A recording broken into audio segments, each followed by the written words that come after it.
mesdames et messieurs, et nous allons tous vous parler de l'actualité de notre beau pays, la Guinée. D'abord, au primo, nous allons essayer de parler de cette affaire du domaine de colonel Mamadi Doumbouya.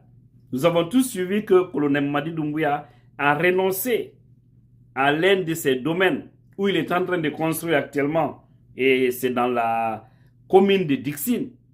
Il a un bail de 60 ans qu'il a obtenu dans les mains de l'État. Mais il vient de renoncer à cela.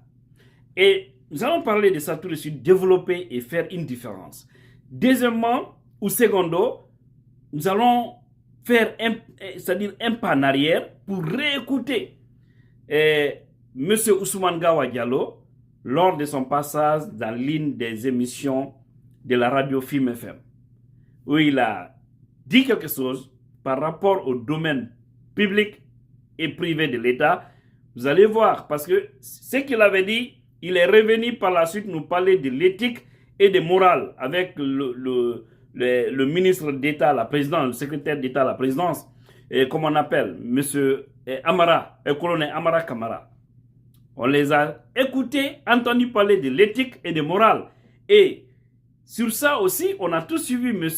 Amadou Sadio Bari, que je vais encore ramener si vous allez réécouter, qui nous a parlé de cette affaire de l'éthique. Et M. Amadou Sadio Bari est un professeur de philo au Québec. Ça, c'est dans le Canada. Nous allons écouter tout ça et faire comprendre aux Guinéens ce qui se dessine. Et aussi, surtout le message de ce monsieur Amadou Sadio Bari, c'est un message qui doit être bien capté par les responsables du CNRD, par le gouvernement guinéen. C'est extrêmement important parce qu'aujourd'hui, vous devez éviter notre pays à l'affront. Personne n'est contre les récupérations des domaines, mais la forme a manqué et c'est là où tout le monde vous condamne. Il faut que vous essayez de revoir votre façon de faire. Voilà, parce que vous devez savoir, on a dit, on a redit, vous n'êtes pas légitime. Vous n'avez pas une légitimité. C'est ça aussi la vérité. On vous a accepté. Alors, il faut que vous aussi vous acceptez de faire les choses tout en respectant la forme de tout ce que vous êtes en train de faire. C'est extrêmement important. Parlons de cette affaire du domaine de colonel Mamadi Doumbouya. Il a renoncé. Et vous savez ce qu'un responsable du CNRD a dit, selon en tout cas le site africaguinée.com. Je vais lire textuellement encore et vous allez comprendre. Qu'est-ce qui se dessine? Il dit, je cite, « Si le président n'a pas été exempté, qui le sera? Personne. » C'est sa réponse à lui. Il s'est interrogé, il a répondu. « Le processus qui a été déclenché ira jusqu'au bout. » Et là, c'est un responsable du CNRD qui tranche comme ça.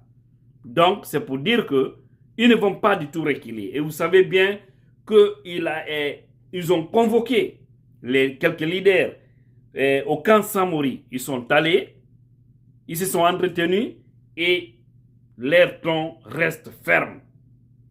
Alors, ils doivent éviter ce qu'on appelle l'affront. C'est pas bon. Ce n'est pas du tout bon. Nous ne souhaitons pas qu'il y ait l'irréparable dans ce pays encore. Ayons pitié de ce pays. Parce que là où ça, c'est une campagne médiatique qui a commencé.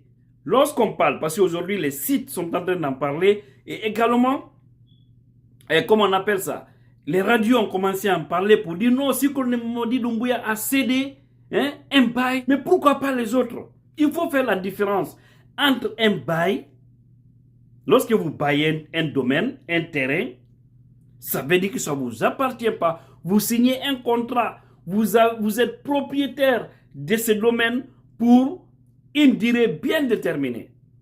On dit un bail de 60 ans, c'est-à-dire après les 60 années-là, non seulement ce qu'il a investi là-bas ne le revient pas, en plus forte raison la terre qu'il a eu à bailler. Donc cela est différent d'un bien privé. Un bien privé, c'est extrêmement important. Il faut faire cette différence-là.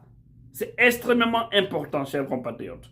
Parce que c'est cette campagne qui va commencer et nous lançons l'alerte pour préparer l'esprit des Guinéens pour qu'ils comprennent que c'est pas obligatoire. Si lui, il cède, il n'y a pas de problème. C'est un bail, c'est pas pour lui.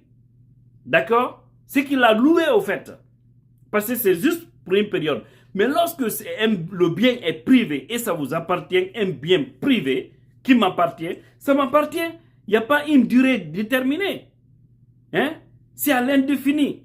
Parce que quand un domaine t'appartient, même si vous faites 100 ans, 1000 ans, vos futures générations peuvent continuer à occuper parce que vous dites c'est pour mon père ou c'est pour mon grand-père, c'est pour mes grands-grands-parents.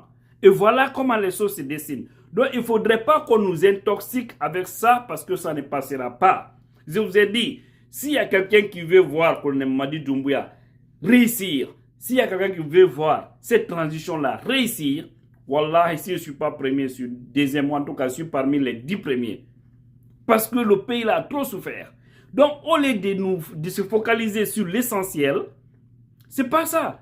Je vous ai dit, encore une fois, personne n'est contre de toutes vos réformes. C'est salutaire, mais il faut essayer de mettre la forme. C'est tout ce qui vous manque. Voilà, si lui l'a cédé, il n'y a pas de problème. Si les autres, ils disent que c'est pour eux, c'est leur bien, il fallait d'abord préalablement envoyer ça devant les juridictions pour essayer de décanter, voir réellement est-ce que c'est vrai. Si c'est clair, si c'est net, alors là, vous essayez de laisser les gens. Mais vous faites le contraire, c'est-à-dire, ce qu'on appelle, vous avez mis les charrues avant les bœufs. Et là, ça ne marche pas. Parce que c'est les bœufs qui doivent être devant, les charrues maintenant derrière. Mais si vous mettez les charrues devant, comment est-ce que les bœufs peuvent tirer? Ça ne peut pas marcher. Donc c'est pourquoi vous avez renversé la donne. Et c'est pourquoi, je vais dire ici, que ça a été une chose ratée. Donc, ce n'est pas bon pour la nation.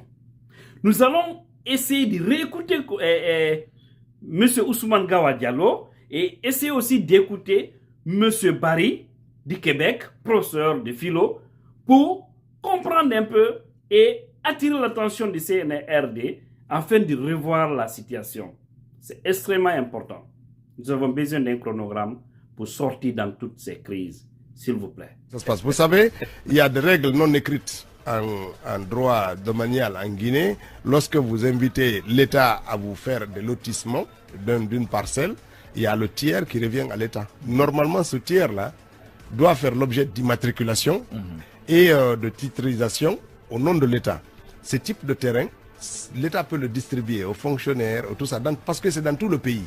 Aux retraités, tout ça. C'est dans ça qu'on prélève pour donner aux gens. C'est des biens privés de l'État que l'État peut distribuer à ses fonctionnaires, à ses cadres les plus vaillants, etc. Ce qui se passe le plus souvent, c'est que ces biens-là sont spoliés. Ils ne permettent même pas à l'État d'avoir un petit patrimoine à distribuer à ses fonctionnaires retraités. Tout a été spolié. Ça fait que il n'y a rien à donner. Or, l'État doit pouvoir donner. Moi, notre domicile d'Abondi, Bessia, elle nous a été attribuée par Sékou Touré en son temps. Très bien. Parce que nos parents sont des fonctionnaires, ils te donnent un terrain, ils te donnent un truc. Mais les équipements. Mais aujourd'hui, on ne permet même pas au président de donner. Alors les ministres se donnent le droit de distribuer, ça ne sera pas le cas. Les ministres ne vendent pas l'habitat, on ne vend pas, on ne distribue pas, nous aménageons. Toi, les Yakoumba. Celui qui a dit que la parole rattrape l'homme, son auteur, il n'avait pas tort. Hein. Cabinet. Il expliquait en gros que il justifiait en réalité l'opération qui consiste aujourd'hui à récupérer disons les bâtiments le bâtiment par exemple de Selou et celui de Sidya Touré, et aujourd'hui on s'est rendu compte à travers cet audio qu'il reconnaissait que l'État peut donner ouais. Et que ceci revenait de facto à ceux qui sont aux destinataires. Et il y a polémique au sujet de Cellou Dalein Diallo et Sidya Touré, deux anciens premiers ministres qui sont sommés de libérer leur résidence de Dixine et de la Minière avant le 28 février prochain, du porte-parole du gouvernement et du porte-parole de la présidence Ousmane Gawa Diallo et le colonel Amara, qui sur le plateau de la RTG semblaient donc opposer à ces deux anciens premiers ministres la question de l'éthique et de la morale. Que peut-on dire là-dessus? Quel est votre avis là-dessus? Est-ce qu'on peut opposer à ces deux?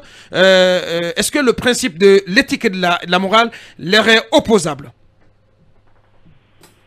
Écoutez, d'abord, il faut voir dans cette opération éthique quelque chose quand même qui est ahurissant, c'est-à-dire que nous voulons procéder à la récupération des biens de l'État au nom d'un principe qui est de l'intérêt public, ce à quoi tous les Guinéens adhèrent bien évidemment, même ici les deux personnes concernées, Cellou Dalein Diallo et Sidya Touré. Mais on voit quand même qu'au niveau de la procédure, au niveau des manières de faire, au niveau de tout ce qui justement suppose l'éthique, car il faut le rappeler, l'éthique n'est pas l'application d'une norme juridique ou morale, c'est d'abord un raisonnement pratique qui vise à identifier les manières de faire et les façons de récupérer les biens de l'État au nom de l'intérêt public. Malheureusement, on voit dans l'ordre qui les sont intimés de libérer le domaine qui supposé appartenir à l'État qu'il n'y a aucun raisonnement pratique, aucune sagesse derrière, dans la mesure où on nous dit simplement qu'il faut libérer.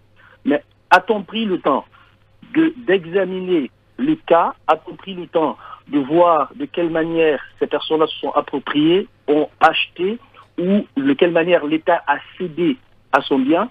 Je pense qu'il faut faire attention parce qu'au nom de l'éthique, on ne peut pas se livrer à produire des injustices ou des formes de préjudice à l'endroit des personnes qui sont en plus des citoyens. L'éthique, c'est une exigence de rationalité. Ça n'a jamais consisté à l'application d'une morale brute et aveugle. Donc on aurait dû, par exemple, procéder par l'interrogation sur la nature des biens de l'État et procéder par des catégorisations. Par exemple, des biens qui ont été cédés légalement par l'État, des biens qui sont sur bail, un bail consenti par l'État, et des biens qui sont occupés de manière illégale. Donc il y a là quand même des interrogations sur même l'idée de la nature de ces biens et surtout sur la finalité que poursuit l'État. C'est ça aussi l'éthique.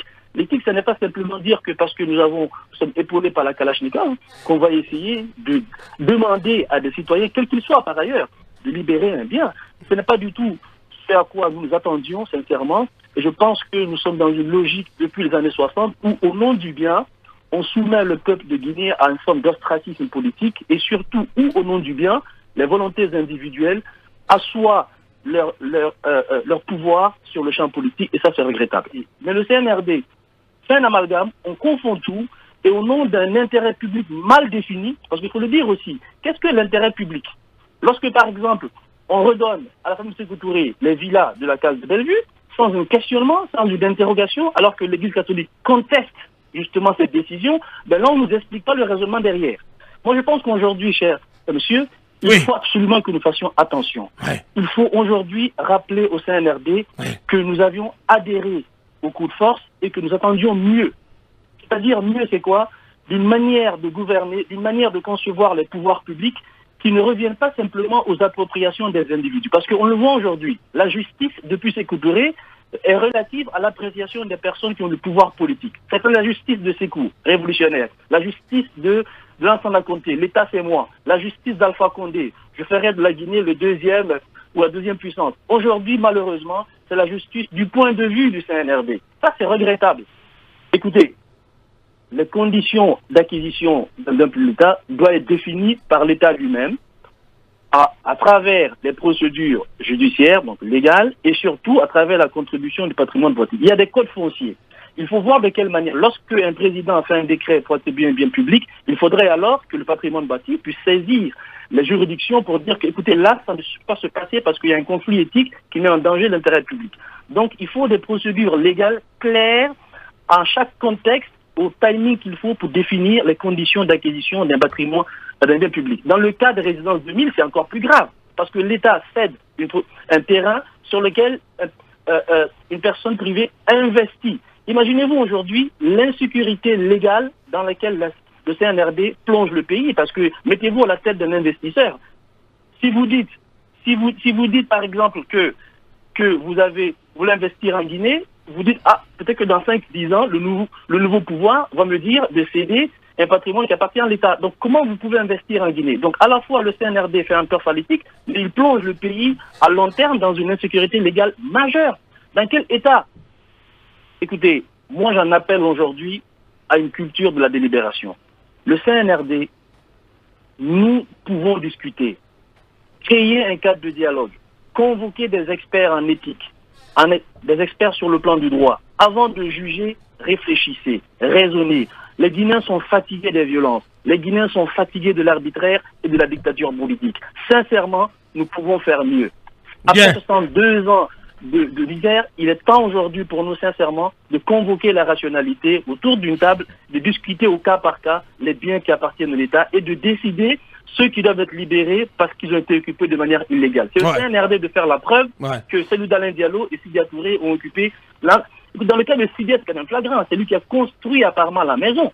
On ne peut pas exproprier comme ça un citoyen sur la base d'un principe mal défini de l'intérêt public. Écoutez, pour terminer là, le bien public le plus éminent, c'est le pouvoir politique. Ça, c'est le bien public le plus éminent dans une société, une république. Alors aujourd'hui, le CNRD doit même s'interroger sur la manière dont il partage et contrôle le pouvoir public pour ne pas justement dominer la population. C'est une question éthique fondamentale. C'est une question éthique fondamentale. Amadou Sadio, M. Amadou Sadio Barry, professeur de philosophie au Québec, chercheur en éthique des relations internationales. Grand merci à vous, M.